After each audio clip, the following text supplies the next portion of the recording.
Una oras pagkatapos kong matanggap ang relo, tumawag si Isabela. Parang kakaiba ang kaba sa boses niya. At saka, na-enjoy mo bang umiti ako? Kahit gulat pa rin sa regalo. Sobrang ganda, pero kinuha ito ni Ivan para sa kanya. Sabi niya gusto niyang subukan. Sa kabilang linya, tuluyang natahimik.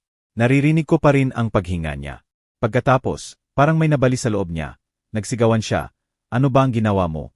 Tanga, naiintindihan mo ba kung ano ang mangyayari ngayon? Hindi ordinaryong galit iyon, puro takot, desperasyon. Parang sinabi ko sa kanya na sinunog ko ang bahay natin habang nasa loob siya. Isabela, relo lang yan. Sabi ni Ivan, ibabalik niya agad. Binaba niya ang telepono. Ang katahimikan pagkatapos noon ay mas masahol pa sa sigaw. Nanginginig ang kamay ko habang hawak ang cellphone. Ano ba ang ginawa ko? Bakit ang isang hiniram na relo ay nagdulot ng ganitong reaksyon noon pa lang? Wala pa akong naiintindihan. Hindi ko alam na ang regalo sa anibersaryo na yon ay hindi senyales ng pagmamahal. Ito ang sentro ng plano nila na pinlano nila ng maraming buwan. At ako, nang hindi ko alam, ay sinira ko ito ng tuluyan. Hayaan niyo akong ipaliwanag kung paano ako nakarating dito. Ako si Oscar, 50 anyos na, at 15 taon na akong parang multo sa sarili kong kasal. Hindi nakikita, walang halaga. Parang kasangkapan lang sa bahay na minana ni Isabela sa nanay niya. Noong nagpakasal kami, akala ko nakahanap ako ng makakasama habang buhay. Napaka-inosente ko pala, dahil ang pagpapakasal kay Isabela ay pagpapakasal din sa buong pamilya niya kay Danielita. Ang nanay niya matigas ang puso, na nagtayo ng imperyong real estate at tinatrato ang lahat na parang alipin. Kay Ivan, ang paboritong kapatid na 32 anyos na hindi pa nakapagtrabaho ng mahaba, dahil lagi siyang pinoprotektahan ni inay. At si Isabela mismo, na natutunan ang lahat ng diskarte sa pamamanipula na maituturo ni Danielita. Ang unang mga taon ay kaya pa. Nagpapanggap pa si Isabela na mahalaga ako, na may timbang ang opinyon ko. Pero nagbago yon nang lumipat si Danielita sa amin pagkatapos ng pangalawang diborsyo niya. Mula noon, hindi na ako asawa. Naging ang lalaking nagbabayad ng bill at tumatahimik na lang. Ang sumasang-ayon kapag binalitan ni Danielita ang dekorasyon ng bahay nang hindi man lang tinatanong. Ang ngumingiti kapag ginagamit ni Ivan ang sasakyan ko nang hindi humihingi at ibinabalik na walang gas. Ang kumakain mag-isa dahil may family meeting silang tatlo na hindi ako kasali maliliit na pagpapahiya. Iyon ang buhay ko. Tulad noong nagdaos si Isabela ng hapunan para sa mga kaibigan niya. At nang tanungin ng isa kung nasaan ako, sabi niya, nasa itaas si Oscar. Ayaw niyang makihalubilo. Nandoon ako sa katabing kwarto, nakikinig sa lahat. Alam niyang naroon ako. Pinili niyang mas madali akong burahin. O noong kailangan ni Ivan ng pera para sa isa pang proyektong hindi rin natuloy, kinuha ni Isabela mula sa joint account namin nang hindi ako kinukonsulta. Kuya ko siya, Oscar. Nagtutulungan ang pamilya. Pero noong kailangan ng kapatid ko ng utang para sa operasyon ng anak niya, parang traidor ako sa paningin ni Isabela kahit pinag-isipan ko lang. Mas malala si Danielita. Tinatawag niya akong ang nangungupahan kapag akala niya hindi ko naririnig. Minsan sa isang pagdatalo tungkol sa pagkukumpuni ng kusina, sinabi niya sa harap ng lahat, Oscar, wala kang alam sa mga bagay na yan. Iwan mo na sa may alam. Hindi ako ipinagtanggol ni Isabela. Hindi niya kailanman ginawa. Tumawa si Ivan. Lagi siyang tumatawa. Tumahimik ako, tulad ng dati, nilalamon ang kahihiyan. Nagpapanggap na hindi masakit. Bakit ako nanatili iyon ang tanong ko ngayon? Siguro pinaghalong pag-asa na hangal at takot pag-asa na balang araw magiging muli si Isabela na kakilala ko. Takot na magsimula ulit sa edad na 50. Aminin na sayang ang 15 taon sa patay na kasal. Kaya nanatili ako, lalong lumubog sa pagiging hindi nakikita.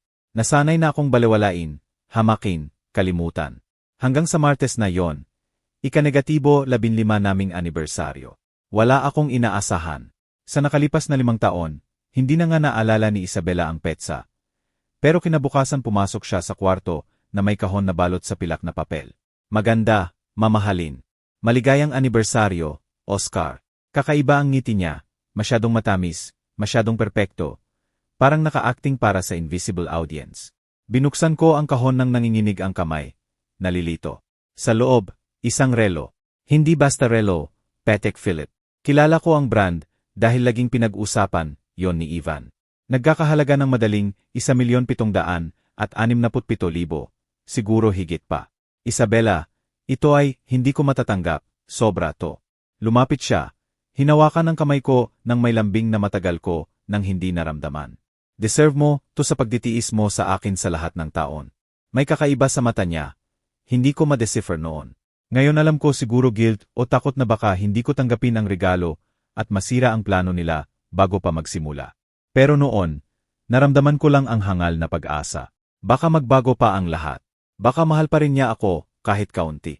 Isinuot ko ang relo. Mabigat, matibay, maganda. Kinunan ni Isabela ng larawan para sa memorya. Pagkatapos, pumasok siya sa trabaho at hinalikan ang pisngi ko na parang normal na mag-asawa. Naiwan akong nakatitig sa relo sa pulso ko. Pakiramdam ko importante ako sa unang pagkakataon sa maraming taon. Napakatanga ko. 1 oras pagkatapos, dumating si Ivan sa bahay. Pumasok nang hindi kumatok, tulad ng dati. Oscar, nandito ka ba? Nakita ko siya sa kusina. Umiinom ng juice diretso sa karton. Pagkakita sa relo, nagliwanag ang mata niya. Grave. Binigyan kanya ni Isabela. Pahiram naman. Lumapit siya, hinawakan ang pulso ko. Tinitigan ang relo ng kakaiba. Ang ganda talaga. Pwede bang subukan ko saglit lang? Dapat tumanggi ako. Dapat nagtaka ako kung bakit ganun ang interest niya. Pero si Ivan, lagi niyang kinukuha ang gusto niya at ako lagi namang sumusuko. Mas madali kaysa makipag-away. Tinanggal ko ang relo at ibinigay. Isinuot niya, nakangiti na parang bata. Bagay na bagay sa akin. Gamitin ko muna. Sige, ibabalik ko mamaya. At umalis siya bago pa ako makasagot. 10 minuto pagkatapos, tumawag si Isabela at gumuho ang buong mundo ko sa 6 na salita. Ano ba ang ginawa mo? Tanga. Pagkatapos niyang ibaba, tinawagan ko siya ng 20 beses. Lahat diretso sa voicemail. Nag-text ako. Pakiusap, ipaliwanag mo kung ano ang nangyayari. Hindi ko maintindihan. Walang sagot. Katahimikan. Hinintay ko si Ivan sa buong bahay. Wala siya. Wala na rin ang sasakyan niya sa labas. Umalis siya kasama ang relo ko, at pakiramdam ko iyon mismo ang nagpasimula ng impyerno. Umupo ako sa sofa, nanginginig ang kamay, sinusubukang intindihin ang lahat. Bakit ang relo ang nagdudulot ng ganitong gulo? Ano ang espesyal doon bukod sa presyo? Hindi pa ako binigyan ni Isabela ng ganito kahalaga noon. Sa ika-negatibo, 1-0 na anibersaryo. Nekti lang. Sa ika-negatibo 5, hindi nga naalala ang petsa. At ngayon, bigla isang relo na nagkakahalaga ng 1,767,000. At ang reaksyon niya nang malaman na kay Ivan ito hindi lang galit, panik talaga, totoong takot, para may kakilakilabot at hindi na mababawi na nangyari. 2 oras pagkatapos, narinig ko ang sasakyan ni Isabela sa labas. Lumabas ako para salubungin siya, naghahanap ng sagot. Pumasok siya na galit, sinusundan ni Danielita. Tiningnan ako ng nanay niya nang may galit na parang ang dating normal na tingin ay mahal pa. Oscar, alam mo ba ang ginawa mo? Dumaan si Isabela sa tabi ko nang hindi tumingin. Diretso sa kwarto namin at ikinulong. Kumatok ako. Isabela, pakiusap, kausapin mo ako. Ano ba ang mali ko? Hinawakan ni Danielita ang braso ko ng mahigpit. Iwan mo siya. Sobra na ang nagawa mo ngayong araw. Binbitawan niya ako na parang nakakasuka ang paghipo sa akin. Natulog ako sa sofa ng gabing yon. Hindi lumabas si Isabela sa kwarto.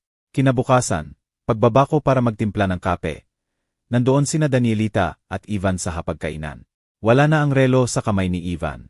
Saan ang relo? Tanong ko. Tiningnan ako ni Ivan ng kakaiba. Halos natatawa. Ibinigay ko na. Huwag kang mag-alala. Pero may kakaiba sa tono niya. Parang nanunuya. Sumabat si Danielita. Oscar, kailangan nating mag-usap. Sobrang galit sa'yo si Isabela. Mas mabuti siguro kung magbigay ka ng space. Manatili ka muna sa hotel ilang araw. Hindi suggestion yon, utos. Hotel? Bakit bahay ko rin to? Parang kahina-hinala pa ang tunog ng salita ko sa sarili ko. Ngumiti si Danielita, yung malamig na ngiti niya kapag alam niyang nanalo na siya. Technically, Oscar, sa pangalan ni Isabela ang bahay na to. Pamana galing sa tatay niya. Kaya kapag sinabi niyang kailangan niya ng space, bibigyan mo siya ng space. Tumango si Ivan na parang pinakamakatwiran sa mundo. Tumingin ako sa hagdan, umaasa na bumaba si Isabela. Ipagtanggol ako, magsalita, pero hindi siya dumating. Naiwan akong nakatayo roon, muling napahiya. Nararamdaman ang huling pira-piraso ng dangal ko na gumuho. Nag-empake ako ng maleta. Habang ginagawa yon, sa wakas binuksan ni Isabela ang pinto ng kwarto. Namumula ang mata niya. Pero hindi sa lungkot, sa galit. Oscar, Hindi ko kayang tingnan ka ngayon. Umalis ka na. Kapag handa na akong mag-usap, tatawagan kita. Sinubukan kong lumapit. Pakiusap, sabihin mo lang kung ano ang ginawa ko. Bigyan mo ako ng pagkakataong ayusin. Umurong siya na parang lason ako. Hindi mo na maayos. Ang ginawa mo ay hindi na mababawi. Umalis ka na lang. At isinara ulit ang pinto. Nagmaneho ako patungo sa murang hotel sa labas ng syudad. Yung klaseng binabayaran ng cash at walang tanong. Umupo ako sa matigas na kama, sa kwartong mabaho ng disinfektante at kawalan ng pag-asa, at sinubukang intindihin ang buhay ko. 15 taon na natunaw sa ganito. Pinalaya sa sariling bahay dahil sa krimeng hindi ko maintindihan. Sa loob ng 3 araw, nanatili ako roon. Walang tawag galing kay Isabela. Walang sagot sa mga text ko.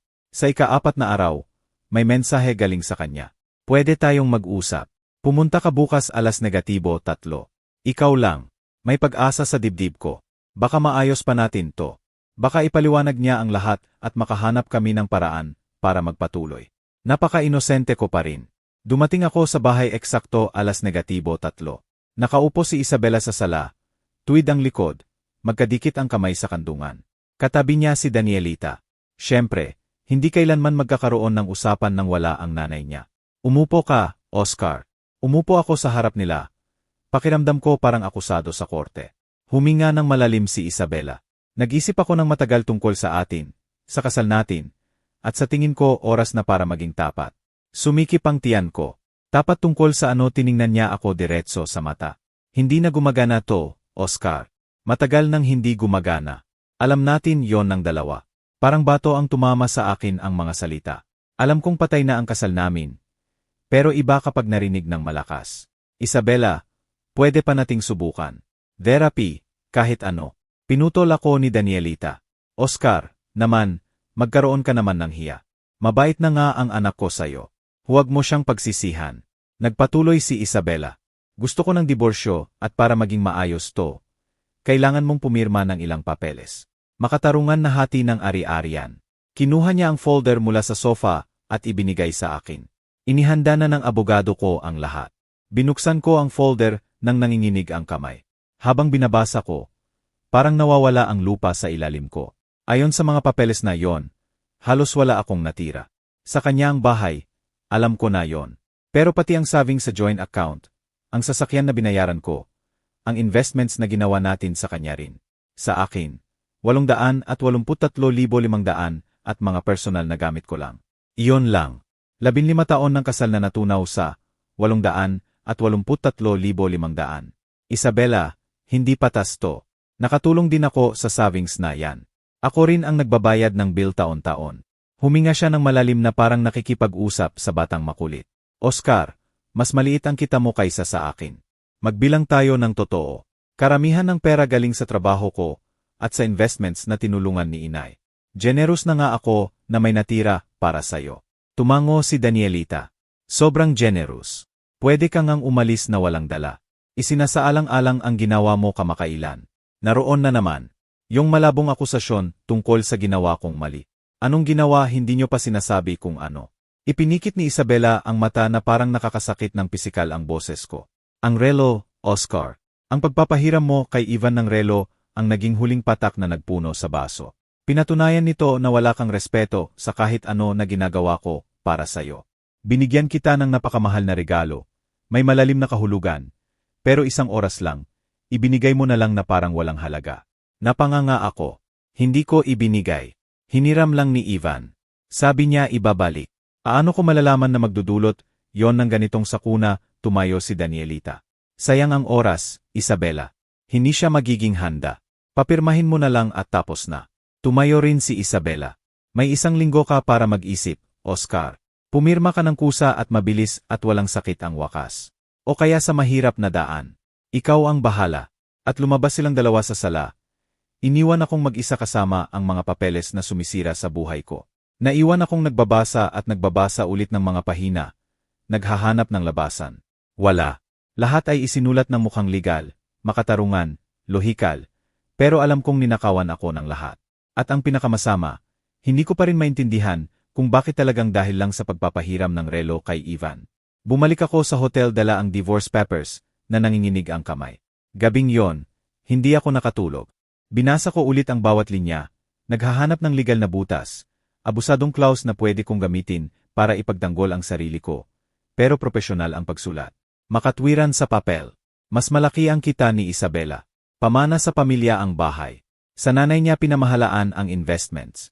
Sa papel, ako'y maintenance lang na asawa na dapat magpasalamat na may natira. Pero hindi pwedeng 883,500 lang ang halaga ng 15 taon. Hindi pwedeng mawala sa wala. Kinabukasan, nagdesisyon akong gawin ang hindi ko pa ginawa. Tumawag ako sa abogado. Nakahanap ako ng mura sa internet. Isang lalaki na nagngangalang Gilberto na nagtatrabaho sa maliit na opisina sa sentro. Ipinakwento ko sa kanya ang sitwasyon sa telepono. Tahimik siyang nakinig at pagkatapos ay sinabi, "Pumunta ka bukas, dala ang lahat ng papeles. Kailangan kong makita." May pag-asa sa boses niya. Naging mas maganda ang pakiramdam ko kahit kaunti. Ang meeting kay Gilberto ay tumagal ng 2 oras. Sinuri niya ang bawat papel na ibinigay ni Isabela. Nagtoke ng notice, nagtanong tungkol sa pinansyal namin. Sa wakas ay sumandal siya sa upuan at tiningnan ako ng may awa. "Oscar, sa legal na aspeto, tama ang asawa mo sa ilang punto. Ama na ang bahay, hindi na galawin yon. Pero ang joint savings, investments, sasakyan pwede tayong makipaglaban doon." "Hindi. Makatarungan ang hati. Pwede kitang mabigyan ng hindi bababa sa 3,534,000, 4,123,000 kung dadalhin natin sa korte. May kaunting ginhawa ako. So pwede palang labanan, tutumango si Gilberto. Pwede, pero magastos. Kailangan ko ng 274,500 down payment para magsimula at pwede itong tumagal ng buwan. Siguro 1 taon. Handa ka ba roon? 274,500. May 471,200 ako sa personal account ko. Kung ibabayad ko sa abogado, halos wala nang matitira para mabuhay habang nagpapatuloy ang kaso. Pero kung kipirmahan ko ang papeles ni Isabela, kahit paano may 883,500 ako para magsimula ulit. Perpektong bitag. Ang paglaban para sa nararapat sa akin ay nangangahulugang mawawalan ako ng lahat habang lumalaban. Ang pagtanggap ng pagkatalo ay nagbibigay ng kaunting pera agad. "Bigyan niyo po akong isipin," sabi ko kay Gilberto. Tumango siya, naiintindihan ang dilema ko. "Huwag masyadong matagal. Mas mabilis tayo kumilos, mas maganda ang posisyon natin." Lumabas ako sa opisina niya na mas nawawala kaysa dati. Naglakad ako sa syudad ng walang direksyon. Sinusubukang magdesisyon kung ano ang gagawin. Doon ko nakita si Ivan. Lumabas siya sa mamahaling restaurant kasama ang isang batang babae na hindi ko kilala. Nagtawanan sila. Binayaran niya ang bill gamit ang credit card. Nag-iwan ng malaking tip at sumakay sa bagong kotse. Isang silver na Mercedes na hindi ko pa nakita noon. May sumikip sa dibdib ko. Si Ivan, na umano'y walang trabaho, palaging humihingi ng pera, may bagong kotse at nagbabayad ng mamahaling hapunan. Mula kailan nagsimula akong maging mapanuri, itala ang mga bagay na dati ibinabalewala ko. Sa mga sumunod na araw, habang binibigyan ako ni Isabela ng ultimatum na pumirma, pinapanood ko kung paano umuwi si Ivan ng hating gabi, kung paano siya magsalita ng mahina sa telepono at biglang ibababa kapag pumapasok ako sa kwarto. Pinapanood ko kung paano magdaos sina Isabela at Danielita ng closed-door meeting sa study, at lumalabas silang tahimik at tensyonado. Pinapanood ko kung paano biglang tumigil ang usapan kapag dumating ako para kumuha ng damit. May iba pang nangyayari, higit pa sa diborsyo. Isang hapon, habang nasa trabaho si Isabela at wala si Danielita, bumalik ako sa bahay na dahilan ay kailangan ko raw ng personal na dokumento. Akala ko walang tao sa bahay. Narinig ko ang mga boses mula sa study. Lumapit ako ng tahimik. Nakabukas ng bahagya ang pinto. Si Ivan ang nasa loob, kausap sa telepono. "Hindi, sabi ko na sayo, naayos na ang problema. Bumalik na ang relo kung saan dapat. Walang nakakahinala." Tumigil. Halos masira ng tanga na si Oscar ang lahat. Pero naayos ni Isabela ng maayos. Sa isang linggo, wala na siya sa bahay at tuloy na ang plano. Isa pang tumigil. "Magtiwala ka sa akin." Ayon sa plano. Sobrang lakas ng tibok ng puso ko na baka marinig niya. Umurong ako ng tahimik, lumabas ng bahay. Sumakay sa kotse at nagmaneho nang hindi alam kung saan patungo. Umikot sa isip ko ang mga salita ni Ivan. Bumalik na ang relo kung saan dapat. Walang nakakahinala. Ayon sa plano. Anong plano, ano ang kinalaman ng relo sa lahat? at bakit ang pag-alis ko sa bahay ay bahagi ng plano sa unang pagkakataon sa loob ng mga linggo. Naramdaman ko ang galit. Tunay na galit. Tinrato nila akong basura sa loob ng maraming taon at tinanggap ko.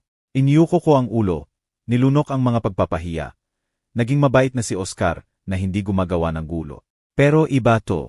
Hindi na basta pagwawalang bahala, may plano. Ginagamit nila ako para sa isang bagay. Pinapakilos para sa isang layunin na hindi ko maintindihan. At ang relo ang susi.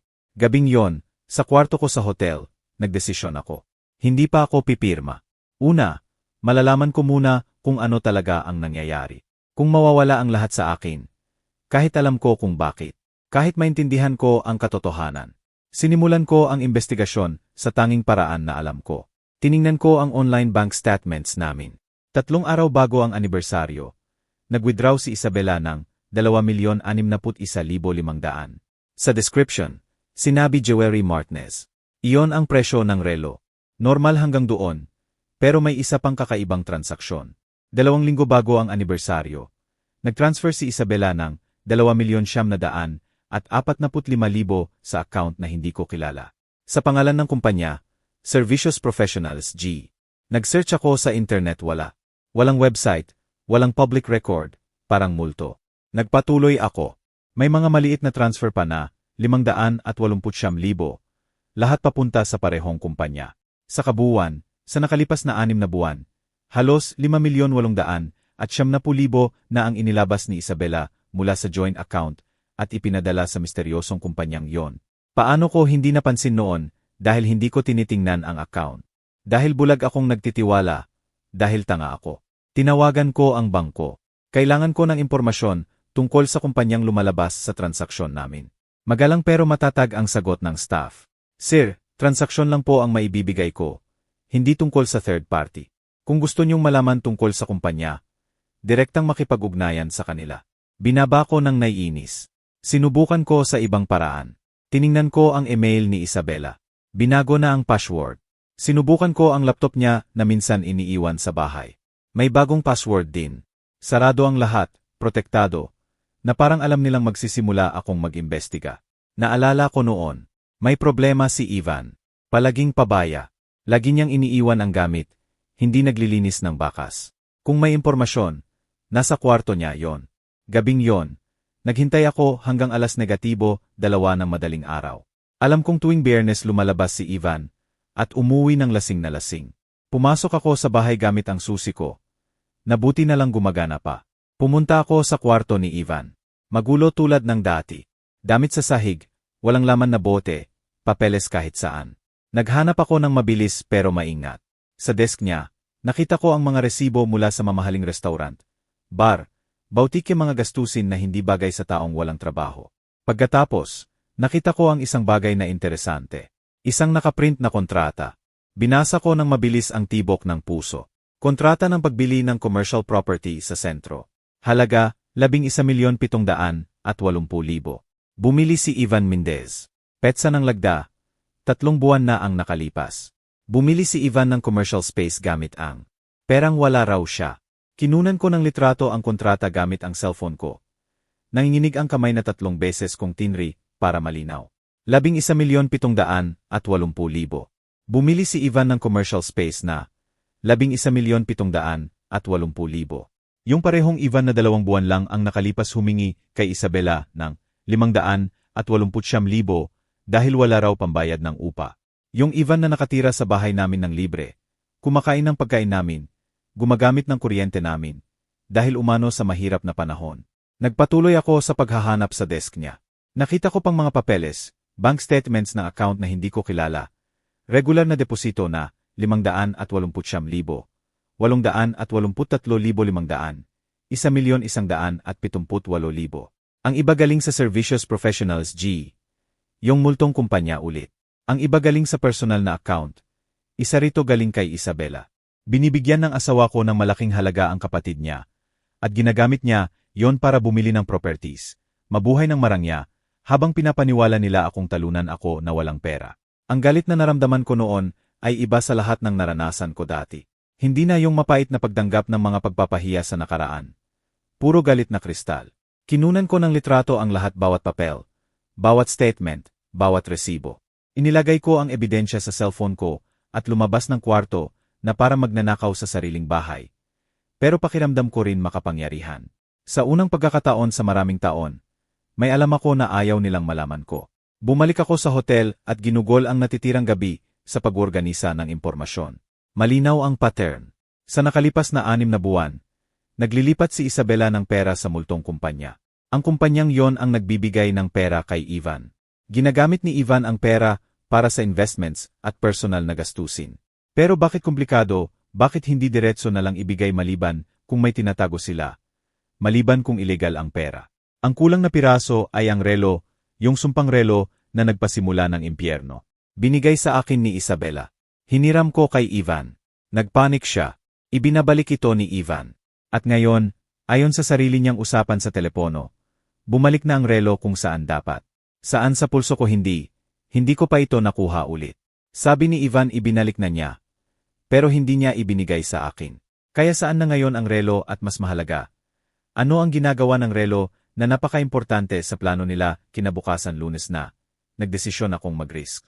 Tinawagan ko ang jewelry store kung saan binili ni Isabela ang relo. Magandang umaga, si Oscar Mendez ito. Bumili ang asawa kong si Isabela ng Patek Philippe. Ilang linggo na ang nakalipas at may ilang tanong ako tungkol sa warranty. Magalang ang salesladi. Siyempre po, sir. Tingnan ko po ang record ng pagbili. May serial number po ba kayo ng relo? Wala ako. Wala po sa kamay ko ngayon. Pero bumili siya noong ika-23 ng nakaraang buwan. Sa pangalan ni Isabela Mendez. Narinig ko ang pagtype. Opo. Narito po Patek Philippe Nautilus. Maganda pong piraso. Paano ko po matutulungan? Nag-improvise ako. Gusto ko lang malaman kung may espesyal na feature ang relo. May nabanggit ang asawa ko tungkol sa additional service na ino-offer nyo. Tumigil. Ang tinutukoy po ba ninyo ay ang personalized engraving? Nag-request po si MRS Mendez ng engraving sa likod. Bumilis ang tibok ng puso ko. Tama yon. Makikita ko kung ano ang nakasulat. Gusto ko lang siguraduhin na maayos. May pag-type ulit. Nakasulat po, para kay Oscar, may walang hanggang pag-ibig. Isabela, napaka-romantiko po. Tinapos ko ang tawag ng may klumsi na dahilan at nakatitig sa cellphone. May engraving. Nagbayad extra si Isabela para sa personalized engraving sa relo na nagkakahalaga ng 1,700,000 at 67,000. Isang relo na ibinigay niya sa anibersaryo pagkatapos ng maraming taon nang walang pakialam. Isang relo na nagdulot ng total collapse nang kunin ito ni Ivan. Bakit dahil sa engraving? Malinaw na akin yon. Personalized, unique.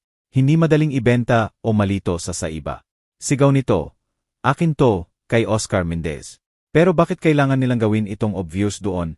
Nagsimulang mabuo ang kakilakilabot na ideya sa isip ko. Paano kung hindi regalo ang relo, paano kung ebidensya ito, ebidensya na mapagmahal at generous na asawa si Isabela? Ebidensya na pinahahalagahan niya ako. Ebidensya na pwede nilang gamitin sa diborsyo para patunayan na sinubukan niyang iligtas ang kasal habang ako ang walang pasasalamat. Pero hindi nito ipinaliliwanag ang panik ng kunin ito ni Ivan. Hindi nito ipinaliliwanag kung bakit kailangan bumalik ang relo kung saan dapat. Kailangan kong makipag-usap sa taong nakakaalam ng mga bagay na hindi ko alam. Taong makakakita ng buong larawan. Naalala ko na sinabi ni Gilberto na minsan nagtetrabaho siya kasama ang private investigators. Tinawagan ko siya. Gilberto, iba ang pabor na kailangan ko. May marerecommend ka bang pwede mag-imbestiga sa kumpanya? At may paraan ba para malaman kung ano pa ang ginagawa ng Luxury Watch bukod sa pagbibigay ng oras? Tumigil siya sandali. Oscar, ano bang kinasangkutan mo? Sinabi ko ang lahat. Ang misteryosong transfer, ang ghost company, ang gastusin ni Ivan, ang relo, ang panik ni Isabela, lahat. Pagkatapos kong matapos, huminga si Gilberto. Mas malaki pa to kaysa simpleng diborsyo. Mukhang fraud, baka money laundering. Hindi ako expert doon, pero may kilala ako. Si Mariana. Private investigator siya at dating nagtrabaho sa financial crimes. Kung may makakatulong sa iyo na maintindihan kung ano ang nangyayari, siya yon. Binigyan niya ako ng number. Tinawagan ko agad. Matatag at profesional ang boses ni Mariana. Mr. Mendez, inupdate na ako ni Gilberto tungkol sa sitwasyon ninyo. Kailangan nating magkita personal. Dalhin ninyo ang lahat ng ebidensya, litrato, dokumento, lahat. Nagkita kami sa hapon sa isang discreet na coffee shop. Mga 40 anyos si Mariana, matalino ang tingin, diretso ang ugali. Ipinakita ko ang mga litrato sa cellphone ko. Tahimik niyang tiningnan, nagteke ng notes. Pagdating sa transfers papuntang Servicios Professionals G, naningkit ang mata niya. Ang kumpanyang to, hayaan mong imbestigahan ko. Kinuha niya ang laptop at nagtype. Pagkatapos ng 1-0 minuto, tumingin siya. Shell company to, nakarehistro sa Delaware, walang empleyado, walang pisikal na opisina. Karaniwan itong ginagamit para maglipat ng pera nang walang malinaw na bakas. Hindi iligal ang pagkakaroon nito, pero ang paraan ng paggamit nila ay nakakaalarma. Sa tingin mo ba naglalabas sila ng pera, nagkibit balikat si Mariana? Posible, o nagtatago ng kita para iwasan ang buwis, o naglilipat ng perang hindi dapat ilipat. Wala pang sapat na impormasyon para siguraduhin, pero tiyak na may tinatago sila. Pagkatapos, ikinuwento ko ang tungkol sa relo. Makinig siyang mabuti at nang banggitin ko ang panik ni Isabela, lumapit siya. Oscar, narinig mo na ba ang tungkol sa mini GS trackers? Sa mga mamahaling bagay umiling ako. Nagpatuloy siya. May mga naglalagay na maliit na GS tracker sa mahalagang gamit relo, pitaka, alahas para maiwasan ang pagnanakaw. Pero pwede ring gamitin sa ibang bagay. Para i-track ang galaw ng tao, gumawa ng alibi, patunayan na nasa isang lugar ka sa isang oras. Nagyelo ang dugo ko. Sa tingin mo may tracker ang relo, dahan-dahang tumango si Mariana. Ipapaliwanag nito ang maraming bagay. Ipapaliwanag kung bakit importante na nakasuot mo ito.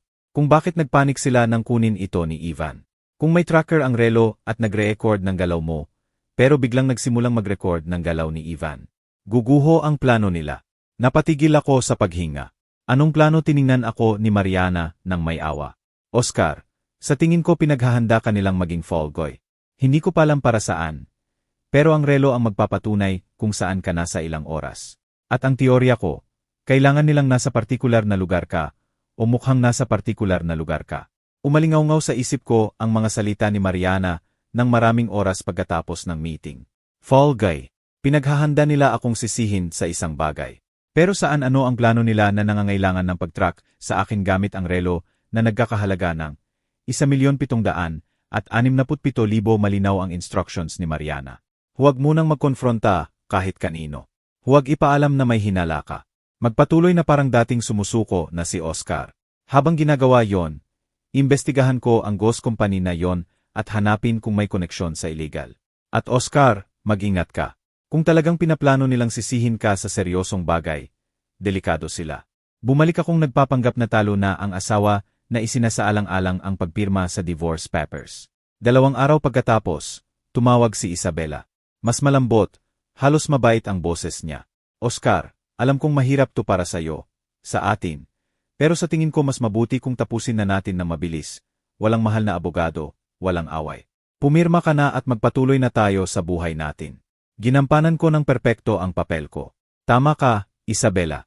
Pagod na rin akong lumaban. Ilang araw na lang para maproseso ko lahat. Ayos lang ba narinig ko ang ginhawa sa boses niya? Siyempre, bigyan mo ang sarili mo ng oras. Pero huwag masyadong matagal. Habang naghihintay ako ng balita galing kay Mariana, nagdesisyon akong masusing obserbahan ang political family ko. Nagsimula akong dumaan sa bahay sa random na oras. Palaging may dahilan. Nakalimutan ko raw ang ilang dokumento. Kailangan ko raw kumuha ng damit. Kinuha ko raw ang lumang laptop ko. May hinala si Danielita, pero hindi niya ako mapipigilan. Technically, bahay ko pa rin hanggat hindi ako pumipirma sa diborsyo. Sa mga pagdalaw na yon, napapansin ko ang mga bagay. Biglang natitigil ang usapan kapag dumating ako. Nerbiyos na tinginan nina Isabela at Ivan. Si Danielita na tumatawag at lumalabas sa hardin para hindi marinig. Isang hapon, habang naghahanap daw ako ng papeles sa study, nakita ko ang isang bagay na interesante, isang desk calendar na nakabukas ni Danielita. May mga petsang may bilog na pula. Ang iba may cryptic notes, I-15, meeting GC, final transfer. Ang pinakamahalagang petsa ay may 3 pulang bilog at bituin. 5 araw mula noon. Nakasulat, araw ng tapos na. Mabilis kong kinunan ng litrato ang kalendar at lumabas ng study bago ako makita. Gabing yon, tumawag si Mariana. Oscar, may nahanap ako. Ang Servicios Professionals G ay konektado sa isa pang kumpanya Grupo Constructor Industrial. At ang kumpanyang yon ay sangkot sa isang bagay na interesante. May ongoing federal investigation tungkol sa malversasyon ng pondo sa government construction project. 235,600,000 ang nawala sa kaban ng bayan. Isa sa mga kumpanyang iniimbestigahan, ang Grupo Constructor Industrial. Mabilis ang isip ko. Ano ang kinalaman ni Ivan doon? Nagpatuloy si Mariana. Iyon ang sinusubukan kong alamin. Pero may nahanap pa ako.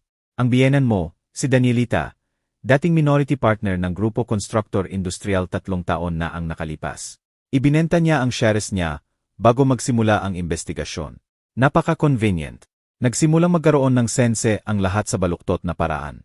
Sangkot si Danielita sa korrupt na kumpanya. Ibinenta niya ang shares bago sumabog ang eskandalo. Pero baka hindi siya tuluyang nakatakas. Baka may maruming pera na kailangang linisin. Pera na nililipat niya sa pamamagitan ng ghost companies ni Isabela at Ivan. Mariana, sa tingin mo ba ginagamit nila ang account ni Isabela para maglaban ng ninakaw na pera? Tumigil siya. Possible, pero may iba pa. Nakita ko ang record na may administrative office, ang Grupo Constructor Industrial, saan hindi na kailangang hulaan. Sa commercial property na binili ni Ivan. Kinumpirma ni Mariana. Tama. Binili ni Ivan ang building kung saan naroon ang opisina ng korrupt na kumpanya. At binili niya, yon 3 linggo bago mag-execute ng search warrant ang federal agents doon. Umikot ang ulo ko. Binili nila ang building para kontrolin ang makikita ng investigador.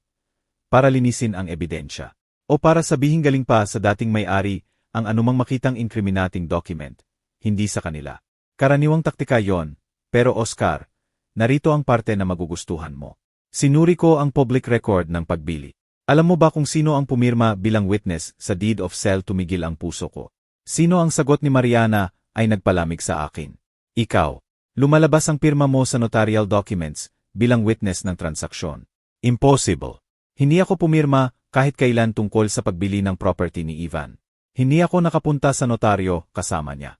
Hindi ako naging witness kahit kailan. Mariana, pek yan. Hindi ko yon pinirmahan. Matinong sagot niya. Alam ko, pero nandyan ang pirma mo. At maliban kung maipakita mong peke yon, na nasa ibang lugar ka noon, o may nag-forge nito, legal na nakakabit ka sa transaksyon. Naroon na. Naroon ang plano. Isinasama nila ako sa krimen nila. Nagpepeke ng pirma ko sa mga dokumento. Siguro plano rin nilang gawin yon sa iba pang papeles. At kapag umabot ang federal investigation sa kanila, ako ang perfect suspect, ang tangang asawa na pumipirma ng hindi binabasa, ang walang kapangyarihan sa pamilya na pwede nilang isakripisyo. Mariana, kailangan ko ang original na dokumento. Kailangan kong patunayan na peke ang pirma ko. Sagot niya, in order ko na ang certified copy. Darating sa 2 araw.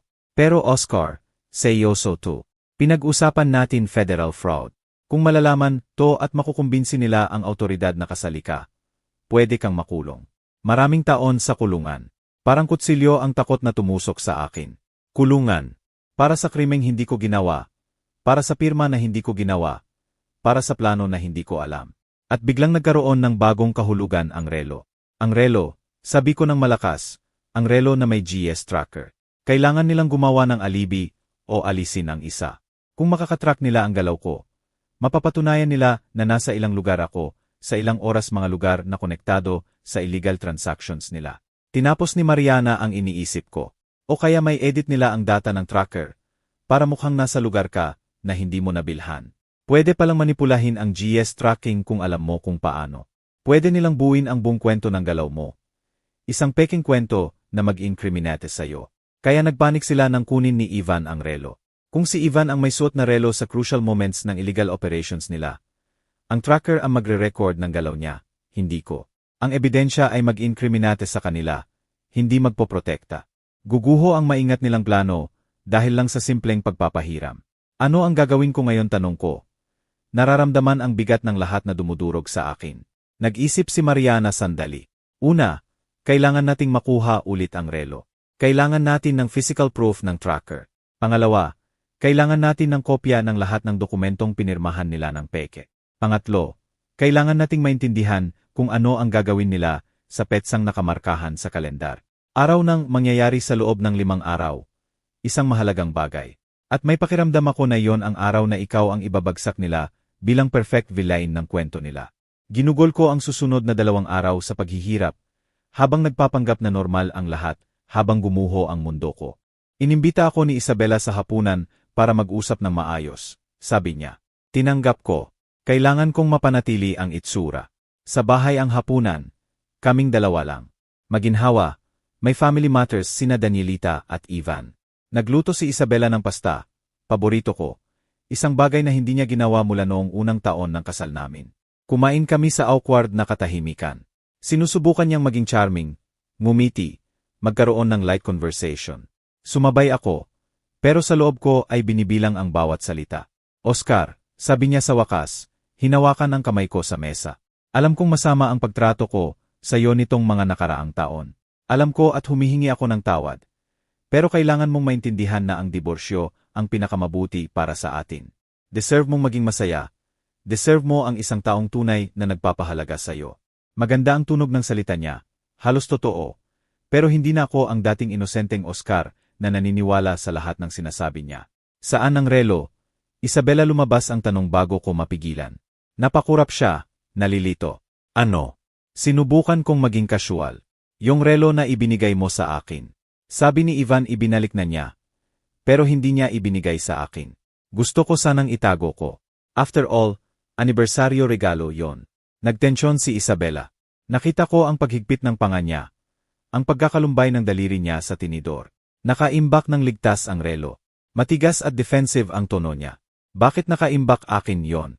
Hindi, regalo mo sa akin. Bigla siyang tumayo mula sa mesa. Oscar, pagkatapos ng drama mo na ipahiram, yon kay Ivan na parang murang laruan. Nagdesisyon akong iimbak muna hanggat hindi ka pa mature. Kapag pumirma ka na sa diborsyo at napatunayan mong responsible ka, ibibigay ko sa'yo. Tinitigan ko siya. Nakikita ang pagbabasag ng maskara ng mabuting asawa. Riulong nagkakahalaga ng 1,700,000 at 67,000 na may engraved na pangalan ko, Isabela. Hindi mo pwedeng kunin lang. Lumipat siya ng galit. Pwede kong gawin ang gusto ko. Ako ang bumili. Technically, akin pa rin hanggat hindi mo pa formal na tinatanggap bilang pag-aari. At dahil hindi ka pumirma ng gift receipt, legal na maari ko itong i-claim. Nag-improvise siya, gumagawa ng absurd na legal na dahilan. Pero kinumpirma niya sa akin na hindi niya balak ibalik sa akin ang relo kahit kailan. Sige, sabi ko habang itinaas ang kamay na parang sumusuko. Kalimutan mo na, hindi sulit mag-away para sa relo. Nakita kong nag-relax siya. Mabuti at naging reasonable ka. Ngayon, pag-usapan natin ang papeles. Kailan ka pipirma, sinabi ko sa loob ng ilang araw. Kailangan ko lang ayusin muna ang ilang bagay. Mukhang nasiyahan siya. Natapos ang hapunan agad pagkatapos. Habang papalabas ako, nakita kong kinuha niya ang cellphone at mabilis na nagdial. Narinig ko ang mga piraso ng usapan mula sa hallway. Halos tapos na. Pipirma na siya agad. Hindi, wala siyang hinala. Ayon pa rin sa plano. Kinabukasan, tinawag ako ni Mariana sa opisina niya. May balita siya. Nakuha ko ang dokumento ng pagbili ng commercial space. Peking talaga ang pirma mo. Naghira ko ng handwriting expert at kinumpirma na kahit mukhang katulad sa una, may malinaw na pagkakaiba sa pressure ng stroke at ilang detalye. May nagpractice ng pirma mo at ginaya ng medyo maganda, pero hindi perpekto. Ipinakita niya ang analisis. Totoo, may maliliit na pagkakaiba ang pirma ko sa tunay kong pirma. Ito ay ebidensya, sabi ko. Pinatutunayan nito na pinirma nila ng peke. Tumango si Mariana. Pero hindi sapat mag-isa. Kailangan natin ng higit pa. Kailangan nating ipakita ang pattern at maintindihan kung ano ang mangyayari sa 2 araw. Malapit na ang araw na yon. Nakita ko sa kalendar ni Danielita na markado para sa kinabukasan. May mahalagang mangyayari at kailangan kong malaman kung ano. May karagdagang impormasyon si Mariana. Malapit nang matapos ang federal investigation sa Grupo Constructor Industrial. May bulong-bulungan na mag-file na sila ng formal charges laban sa ilang executive sa susunod na linggo. Kung may tinatago ang political family mo, ngayon na ang oras para gawin ang huling hakbang para takpan ang sarili. Ipinapaliwanag nito ang urgency. Kaya sobrang pressure ni Isabela na pumirma agad sa diborsyo. Kaya kailangan nila ng relo sa poder nila. Kaya crucial ang araw na yon. Mariana, kailangan kong pumasok sa bahay bukas. Kailangan kong hanapin ang relo at makita kung ano ang gagawin nila. Seryoso ang tingin sa akin ni Mariana. Oscar, delikado yan. Kung madiskubre ka habang nag-iimbestiga, baka bilisan pa nila ang plano o mas masahol, baka saktan ka pa. Umiling ako. Wala akong pagpipilian. Kung hindi ko malalaman ang plano nila, makukulong ako sa krimeng hindi ko ginawa. Mas gusto kong mag-risk ngayon. Huminga si Mariana. Sige, pero hindi ka mag-isa. Maghihintay ako sa labas sa kotse, magmomonitor, at nakakonekta ang cellphone mo sa akin buong oras. Kung may mali, tatawagan ko agad ang pulis. Maulap at malamig ang sumunod na araw. Araw na yon. Tinawagan ko si Isabela ng maaga. Kailangan kong dumaan para kunin ang ilang libro na naiwan ko sa study. Pwede bang ngayong hapon? Nagdalawang isip siya.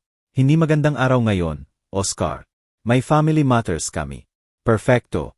Kinumpirma nito na may mangyayari. Pakiusap, 10 minuto lang. Nangako akong hindi makakaistorbo. Sa wakas pumayag siya, pero may kondisyon. Pumunta ka 2:00. 10 minuto lang, Oscar. May mahalaga kaming gagawin 3:00. 2:00 eksakto, dumating ako sa bahay. Nakaparada si Mariana kalahating block ang layo. Naka-open ang laptop at nakakonek ang cellphone ko sa silent call sa kanya. Naririnig niya ang lahat ng naririnig ko. Pumasok ako. Kakaibang tahimik ang bahay. Si Isabela ang sumalubong sa pinto.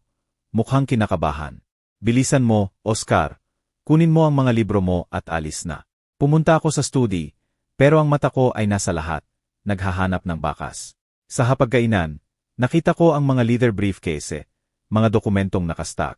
Nasa kusina sina Danielita at Ivan, nag-uusap ng mahina. Lumapit ako ng tahimik, nagpapanggap na naghahanap sa bookshelf sa hallway. Darating ang kontak 3:00, sabi ni Danielita. May dala siyang final documents. Kapag pumirma na si Oscar sa diborsyo, ililipat natin lahat sa offshore accounts at isasara ang Servicios Professionals G. Kapag hinanap na ng federales ang pera, wala na sa kanilang kamay. Sagot ni Ivan, paano kung hindi pumirma si Oscar? Malamig na tumawa si Danielita, pipirma siya. Hawak ni Isabela sa kamay. At kung tumanggi siya, may plan B tayo. Handa na ang mga dokumentong may pirma niya. Pwede nating i-present bilang ebidensya na siya ang utak ng lahat. Ang galit na asawa na nagnakaw ng pondo mula sa kumpanya ng biyenan. May tracking ng relo na nagpapakita na nasa opisina ng grupo constructor siya sa mga K-dates. May transfers na mukhang galing sa accounts na kontrolado niya. Handa na ang lahat. Nagyelo ang dugo ko. Plan B, kung hindi ako makikipagtulungan, sisihin pa rin nila ako. Gagawin nila akong kontrabida sa ganap na gawa-gawang kwento. Lumitaw si Isabela sa likod ko. Nahanap mo na ang mga libro mo, napatalon ako. Eto na. Kumuha ako ng 2 libro nang walang pagpili mula sa istante. Malamig ang tingin niya sa akin. Sige, alis ka na. May iba na siyang itsura. Isang tigas na hindi ko pa nakita noon. Na para bang tuluyan na niyang itinapon ang pagpapanggap na mabait. Mabilis akong bumaba ng hagdan. Pagdaan ko sa sala, may nakita akong nagpatigil sa akin. Sa sofa, bahagyang nakatago sa ilalim ng unan, isang maliit na kahon ang kahon ng relo. Kilala ko agad. Sobrang bilis ng tibok ng puso ko. Nandoon ang relo sa bahay. Siguro sa kahong yon. Tumingin ako sa likod. Umakyat na si Isabela sa 2nd floor. Nasa kusina pa rin sina Danielita at Ivan. May ilang segundo lang ako. Lumapit ako sa sofa, itinaas ang unan. Walang laman ang kahon. Putya. Naghanap ako sa paligid ng desperado. Pagkatapos, nakita ko ito sa center table. Nakatago sa ilalim ng ilang magazine ang relo. Kumikinang ng may mamahaling ningning. Kinuha ko ito, hinawakan sa kamay ko. Mabigat, tunay. Paglingon ko para lumabas, mukhaan ako ni Ivan. Tiningnan niya ang relo sa kamay ko. Pagkatapos ako, Oscar, ano yang ginagawa mo? Sinubukan kong maging casual. Akin tong relo. Dadalhin ko. Ngumiti si Ivan, yung malupit na ngiti na nakita ko ng milyon-milyon beses. Dito mananatili, yang relo. Iwan mo sa mesa at alis ka bago ko tawagin si Isabela. Hindi ako gumalaw. Sa unang pagkakataon sa loob ng 15 taon. Hindi ako gumalaw. Hindi ako sumuko. Hindi ako umiyuko. Akin to. Alis ako kasama nito. Nawala ang ngiti ni Ivan. Ibigay mo ang putang relo na yan, Oscar. Ano to? Dumating si Danielita mula sa kusina. Nakita ang relo sa kamay ko at nagbago ang mukha niya sa puro galit. Paano mo nagawa? Yan iwan mo, yan ngayon din. Tumakbo pababa si Isabela. Oscar, bitawan mo yang relo. Pinapalibutan nila ako. Binablock ang labasan. Hinihingi na ibalik ko ang relo. At sa sandaling yon nakita ko ang takot sa mata nila. Totoong takot. Dahil ang relo ang sentro ng plano nila.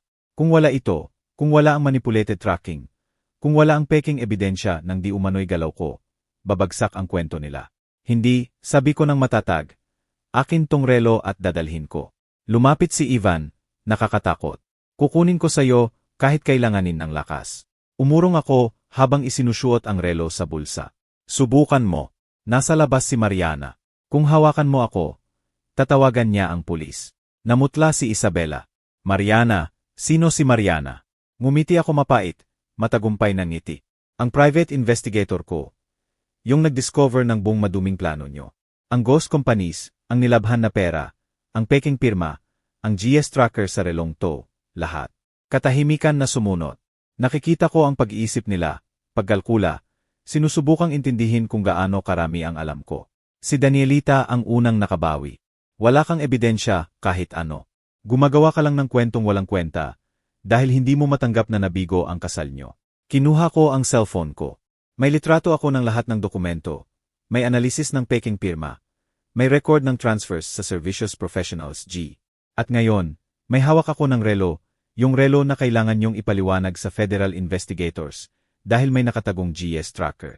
Lumapit si Isabela sa akin. Nakalahad ang kamay na parang sinusubukang pakikalmahan. Oscar, hintayin mo. May malaking maling pagkakaintindi dito. Pwede tayong mag-usap. Pwede naming ipaliwanag lahat. Hindi yon ang iniisip mo. Pero nanginginig ang boses niya. Nakikita ko ang lumalaking takot sa mata niya. Alam ko eksakto kung ano to, sagot ko. Pinaghahanda nyo akong maging fall guy nyo. Plano nyong sisihin ako sa fraud ng Grupo Constructor Industrial. Kaya nyo pinirma ng peke ang pangalan ko sa mga dokumento. Kaya nyo lagyan ng tracker ang relo para makagawa ng peking ebidensya na kasali ako sa krimen nyo. Tumawa si Ivan ng kinakabahan. Paranoia mo yan, Oscar. Walang sumisisi sa'yo kahit ano. Masyado kang walang halaga para doon. Pinatahimik siya ni Danielita sa isang tingin. Mas matalino siya kaysa sa dalawa. Alam niyang ang pagsasalita ng sobra ay magpapalala lang. Oscar, kung talagang naniniwala kang may ebidensya ka ng ilegal na bagay, dalhin mo sa otoridad. Pero binabalaan kita, kapag inakusahan mo ang pamilya mo ng krimeng hindi nila ginawa, babagsak yan sa mukha mo.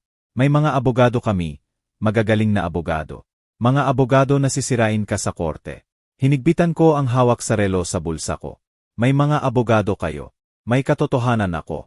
Tingnan natin kung sino ang mananalo. Tumalikod ako para umalis. Binlock ni Isabela ang daan. Hindi mo maaring kunin yang relo. Conjugal property, yan at nasa proseso tayo ng diborsyo. Technically, nagnanakaw ka. Tiningnan ko siya diretso sa mata. May engraved na pangalan ko ang relo. Regalo mo sa akin sa anibersaryo. Akin to. At kung sobrang gusto mong maibalik, ipaliwanag mo sa judge kung bakit may nakatagong GS tracker sa loob.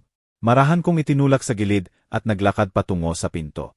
Walang humarang sa akin physically. Pero sumigaw si Isabela sa likod ko. Pagsisisihan mo to, Oscar. Sisirain ka namin. Wala kang kaalam-alam kung kanino ka nakikipagsapalaran. Lumabas ako ng bahay. Mabilis na naglakad patungo sa kotse ni Mariana. Nag-start siya bago ko pa maisara ng tuluyan ang pinto. Narinig ko ang lahat, sabi niya habang nagmamaneho.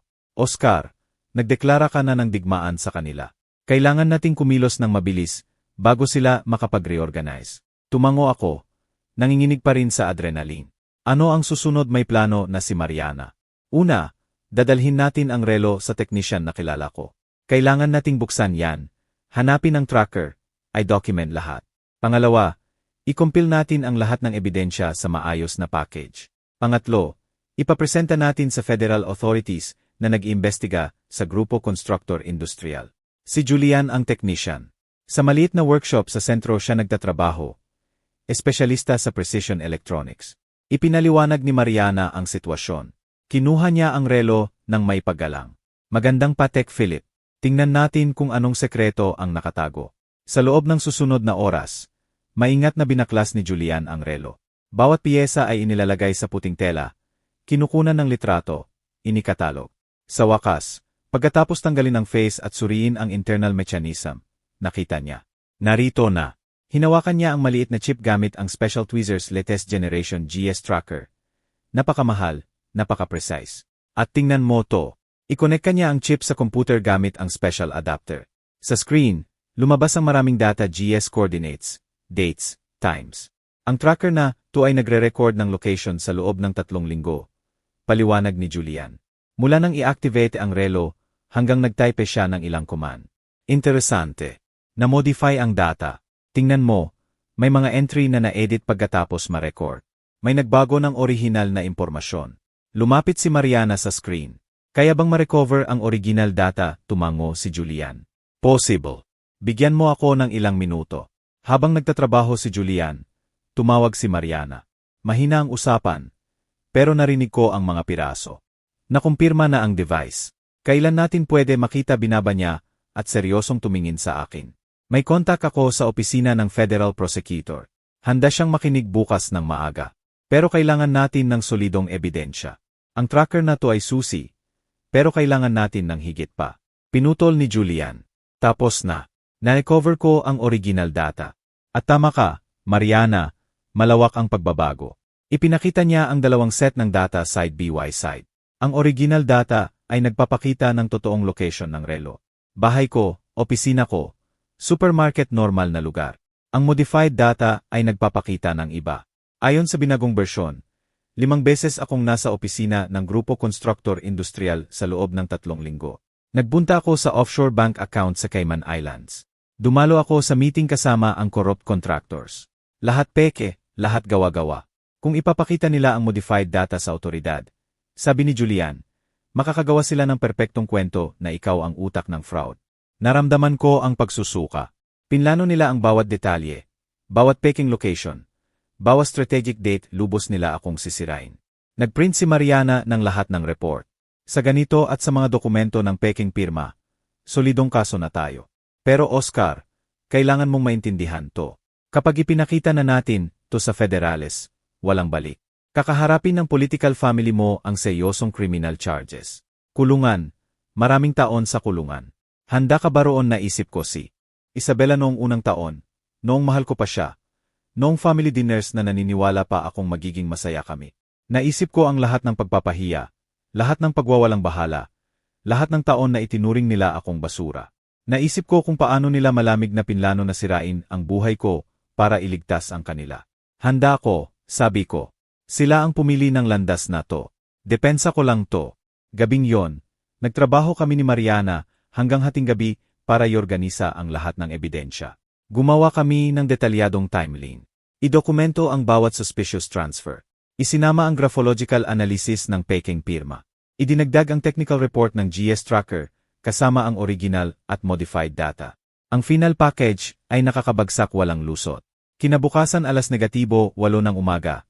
Nasa opisina na kami ng Federal Prosecutor. Si Roberto Salazar ang agent na in charge ng investigation sa Grupo Constructor Industrial. Mga 40 anyo siya. Matalino ang tingin, propesyonal ang ugali. Tahimik niyang pinakinggan ang presentation namin. Sinuri ang bawat dokumento ng mabuti. Tiningnan ang relo at ang tracker. Pagkatapos ng 2 oras, sumandal siya sa upuan. Mr. Mendez, sobrang seryoso to. Kung totoo ang ipinapakita ninyo at lahat ay nagpapakita na totoo ang political family ninyo, ay hindi lang naglalaban ng pera mula sa malversasyon ng Grupo Constructor Industrial, kundi sinubukan pa nilang gumawa ng peking ebidensya para sisihin kayo sa federal crimes. Iyan ay conspiracy, fraud, document falsification, obstruction of justice. Maraming charges na posibleng magresulta sa dekada sa kulungan. Sumabat si Mariana. Agent Salazar, kailangan ring isaalang-alang na may plano sila para ngayong araw. Binanggit nila ang kontak na darating alas 3 ng hapon dala ang final documents. Posibleng inililipat na nila ang pondo sa offshore accounts ngayon. Tumayo agad si Salazar. Kailangan kong tumawag. Kung totoo yan, kailangan nating kumilos ngayon. Lumabas siya ng opisina. Hinawakan ni Mariana ang kamay ko. Magaling kang ginawa, Oscar. Ano man ang mangyari, tama ang ginawa mo. 15 minuto pagkatapos, bumalik si Salazar kasama ang 2 agent. Mr. Mendez, mag-i-execute kami ng search warrants sa dating tirahan ninyo at sa commercial property na binili ni Ivan Mendez. Papatigilin din namin ang lahat ng bank accounts na konektado kina Isabela Mendez, Danielita Mendez, at Ivan Mendez. Sasama po ba kayo bilang witness? Tumango ako. Gusto kong naroon. Dumating ang convoy ng federal vehicles sa dating bahay ko alas 2 ng hapon. 1 oras bago ang sinasabing pagdating ng kontak. Kumatok si Salazar ng may autoridad. Si Danielita ang nagbukas. Mula sa gulat hanggang takot ang mukha niya, sa ilang segundo, nang makita ang federal aids. Danielita Mendez, may search warrant po kami. Pakikalmahan po ninyo ang daan. Pumasok ang mga agent na parang alon. Sumigaw si Danielita, hindi kayo pwedeng pumasok ng ganito. Tawagan ko ang abogado ko. Ipinakita ni Salazar ang papeles. May karapatan po kayong tumawag sa abogado. Pero valid ang warrant at magpapatuloy kami. Lumabas sina Isabela at Ivan mula sa sala. Pagkakita sa akin sa likod ng mga agent, puro galit ang mukha nila. Oscar, ano ang ginawa mo? Halos hindi makapagsalita si Isabela sa sobrang galit. Dinadala mo ang federales sa bahay natin. Paano mo nagawa? Yan pinutol ni Salazar. Emares Mendez, nagpresenta ang asawa ninyo ng ebidensya ng criminal activities. May ilang tanong po ako sa inyo. Maingat na nag-search ang mga agent sa bawat kwarto. Sa study, nakita nila ang mga briefcase na nakita ko noong nakaraang araw. Sa loob, maraming dokumento, peking kontrata, binagong financial statements, at higit pa. Mga pasaporte, 3 pasaporte na may peking pangalan, pero may litrato ni na Isabela, Danielita, at Ivan. Hinawakan ni Salazar ang mga peking pasaporte gamit ang latex gloves. Fraudulent passports. Idadagdag po yan sa listahan ng charges. Lano palang tumakas sila ng bansa. Nakabawi ng kaunti si Danielita. Umupo siya sa sofa, tuwid ang likod, magkadikit ang kamay, parang nasa business meeting. Wala akong sasasabihin kung wala ang abogado ko. At pinapayuhan ko rin kayong huwag magsalita. Tiningnan niya sina Isabela at Ivan ng matindi. Mukhang malapit nang masira si Isabela. Nanginginig ang kamay niya. Patuloy na tinitingnan ako ng halo-halong galit at desperasyon. Oscar, pakiusap. Maayos pa natin to. Hindi mo naiintindihan ang nangyayari. Sabihin mo sa kanila na nagkamali ka, na mali ang pagkakaintindi mo. Isa sa mga agent ay umakyat mula sa basement, dala ang kahon ng files. Agent Salazar, nakita ko to. Kumpletong financial records ng Servicios Professionals G. Detalyadong transfers, account names, lahat. Binuksan ni Salazar ang kahon at humuni ng mahina. Ito ay ginto. Mga ginang at ginoo, kailangan ninyong sumama sa amin sa federal office para sa formal interrogation. Tumayo si Danielita. Tulad ng sinabi ko, hindi ako magsasalita kung wala ang abogado ko. Nagsimulang umiyak si Isabela. Hindi yon luha ng pagsisisi, luha ng walang lakas na galit. Si Ivan ay nakatitig lang sa kawalan, parang hindi niya maproseso ang nangyayari. Inilabas sila ng bahay na may suot na handcuffs. Ang mga kapitbahay ay sumilip sa bintana. Ang iba ay lumabas sa hardin para tingnan ang eksena. Ang makapangyarihang pamilyang Mendez, ang untouchable na matriarkang si Danielita, inaresto na parang ordinaryong kriminal. Tiningnan ako ni Isabela sa huling pagkakataon bago sumakay sa federal vehicle. Pagsisisihan mo to, Oscar. Isinusumpa ko, pagsisisihan mo to. Pero walang lakas ang boses niya.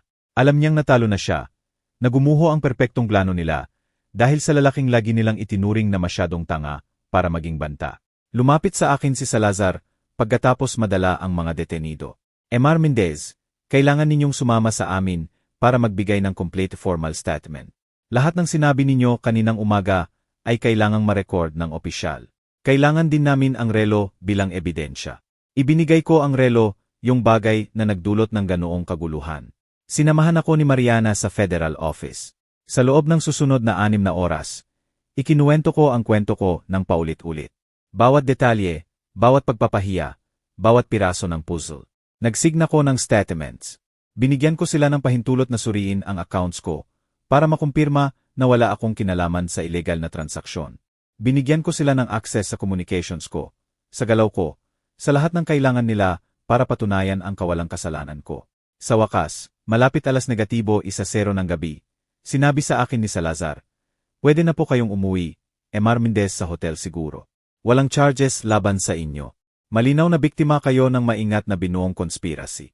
Sa katunayan, kakailanganin namin ang testimonyo ninyo kapag napunta to sa korte." Nagpasalamat ako. Dinala ako ni Mariana pabalik sa hotel. Sa kotse, walang nagsalita sa loob ng mahabang panahon. Sa wakas, siya ang bumriyak ng katahimikan. "Kumusta ang pakiramdam mo?" Naisip ko ang tanong. Paano ba ako pakiramdam? Pagod, tinraidor, galit. Pero sa unang pagkakataon sa 15 taon malaya. Parang nagising ako mula sa masamang panaginip. Sabi ko, isang 15 taong bangungot. Ang mga sumunod na araw ay puno ng media frenzy. Lumabas ang balita. Prominenteng pamilya inaresto dahil sa federal fraud.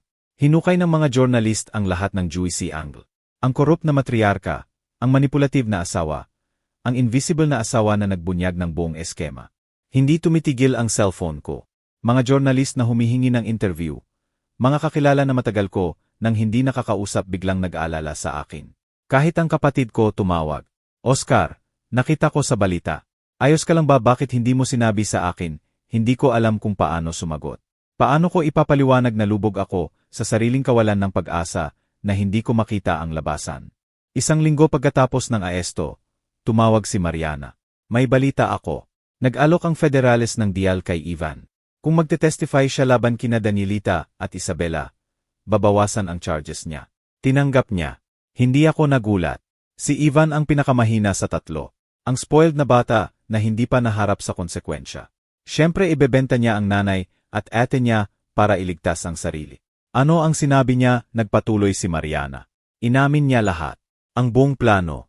Si Danielita talaga ang nagnakaw ng 235,600,000 mula sa government construction project. Nang magsimula ang investigasyon, sinimulan niyang labhan ang pera sa pamamagitan ng ghost companies. Ginamit niya si Isabela bilang tulay dahil malinis ang financial record nito. Binili nila ang commercial space sa pangalan ni Ivan para kontrolin ang physical evidence. At ang relo idea, yon ni Isabela. Kailangan nila ng isusisi kapag nagkamali ang plano. Ikaw ang perfect candidate, ang asawang walang kapangyarihan, walang koneksyon, walang resources para ipagtanggol ang sarili. Plano nilang gumawa ng ebidensya na tinulungan mo si Danielita na magnakaw ng pera. Ang peking pirma sa mga dokumento, ang binagong GS tracking na nagpapakita na nasa kay places ka. Kahit mga peking email na di umano'y ipinadala mo na nagdidiskusyon ng illegal transactions. Iyon ang ipapakita nila sa investigador at ituturo ka bilang utak ng eskema. Nagrebol ang tiyan ko sa narinig. Lubos nila akong sisirain. Kinumpirma ni Mariana. At lalaya sila. Si Danielita ay makikipagtulungan sa otoridad. Magpapanggap na nagulat na kriminal ang manugang. Si Isabela ay gaganap bilang niloko at nasirang asawa. Si Ivan ay magiging biktima na nagtitiwala sa bayaw. Halos perpekto ang plano. Kung pumirma ka sa diborsyo tulad ng gusto nila, kung hindi ka nag-imbestiga, kung hindi mo kinuha ang relo nang gawin mo yon, nasa selda ka na ngayon. Inabot ng maraming buwan ang paghahanda ng korte. Habang yon, unti-unti nang muling nabubuo ang buhay ko. Binuwag ang divorce papers na ibinigay ni Isabela. Ngayon, tinulungan ako ng abogado na espesyalista sa marital fraud na mag-file ng sarili kong divorce case. Dahil nahaharap si Isabela sa criminal charges, nagbago ng radikal ang division of assets. Inutusan ng judge na ibenta ang bahay at hatiin ng patas ang proceeds. Na-on-freeze ang joint accounts pagkatapos makumpirma ng Federales na ang legitimate money doon ay kalahati ko. Sa unang pagkakataon sa 15 taon, may resources ako, may options, may kalayaan. Nakahanap ako ng maliit pero maaliwalas na apartment, wala sa luho. Pero akin talaga, lubos na akin. Walang nagsasabi kung paano dekorasyon. Walang bumabaliwala sa akin sa sarili kong sala. Walang nagpaparamdam sa akin na invisible. Nagsimula ako ng therapy. Tinulungan ako ng therapist na maintindihan kung paano ako nakarating sa punto na yon. Kung paano ko pinayagan na tratuhin ako ng ganun ng matagal. Oscar, sabi niya sa isang session, biktima ka ng systematic emotional abuse. May pangalan ang naranasan mo, psychological violence. Hindi ito naging hindi totoo dahil walang pisikal na pasa. Napalaya at masakit ng sabay ang mga salitang yon. Nang dumating ang korte, nakaupo ako sa unahan. Katabi ko si Mariana, hinahawakan ang kamay ko sa mga mahihirap na sandali. Si Ivan ang unang nag-testify. Ikinuwento niya ang buong plano ng walang emosyon. Hindi tumitingin sa nanay o ate niya. Tiningnan siya ni Danielita nang may purong galit mula sa defense table. Tahimik na umiyak si Isabela. Pagkatapos, nag-testify ang technology expert kung paano binago ang GS tracker. Ipinakita sa jury ang original yes. Modified data. Hindi may kakaila ang pagkakaiba. Sunod ang handwriting expert. Ipinakita sa malaking enlargement kung paano pinirma ng peke ang pangalan ko sa maraming dokumento. Sa wakas, tinawag ako sa witness stand. Ikinuwento ko ang kwento ko. 15 taon ng kasal. Ang patuloy na pagpapahiya. Ang regalo ng relo na akala ko milagro. Ang panik ni Isabela nang kunin ito ni Ivan. Ang aking investigasyon. Ang pagtuklas sa plano. Nagtanong ng diretso ang prosecutor. Emar Mendez, may punto po ba kayong kasali sa illegal activities ng Grupo Constructor Industrial? Wala. Kusang pumirma po ba kayo sa alinman sa mga dokumentong may lagda ninyo hindi? Peke po ang mga lagda na yon. Nasa mga location po ba kayo na ipinahiwatig ng modified GS hindi po? Tulad ng ipinapakita ng original data. Nasa normal routine lang ako trabaho, bahay, grocery. Sinubukan ng defense lawyer ni Danielita na ipakita akong mapaghiganti. Emar Mendez, totoo po bang nagtatanim kayo ng sama ng loob sa asawa ninyo dahil gusto niyang magdiborsyo? Totoo na masakit ang diborsyo. Pero hindi nito binabago ang mga katotohanan. Nagpeke sila ng dokumento, naglagay ng tracker, naglano na sisihin ako. Hindi posibleng maling interpretasyon lang ng inosenteng usapan ang ginawa ko para makabuo ng kwentong conspiracy. Ang mga dokumento mismo ang nagsasalita peking lagda, GS tracker, peking pasaporte. Hindi iyon maling interpretasyon. 3 linggo ang korte. Araw-araw may bagong revelation. Ipinakita ng prosecution na halos 235,600,000 ang inilipat ni Danielita mula sa government project sa loob ng 2 taon. Ipinakita kung paano dumaan ang pera sa 6 na ghost companies bago makarating sa accounts na kontrolado ni Isabela. Pinatunayan na hindi lang commercial space ang binili ni Ivan, kundi 2 pang properties gamit ang nilabhan na pera. Napakalakas ng ebidensya. Nagawa ng defense lawyers ang makakaya nila. Pero parang sinusubukan nilang pigilan ang avalanche gamit ang kamay. Sa closing testimony, sa wakas nagsalita si Isabela.